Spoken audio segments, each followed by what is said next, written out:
سه شخص را الله متعال دعایش را قبول نمیکنه.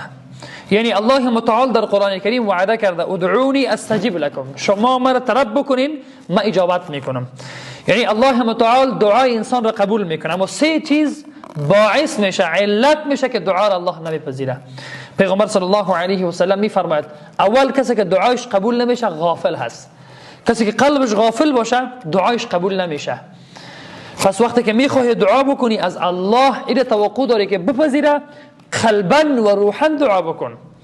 بعضی ها هست دعای عربی میکنه خودشان معنیش نمیفهمه که ما چی گفتم چی دعا کردم. بعضی ها هست دعا میکنه دست بلند میکنه قلبش به جای دیگر هست، پس این دعا را الله متعال قبول نمیکنه.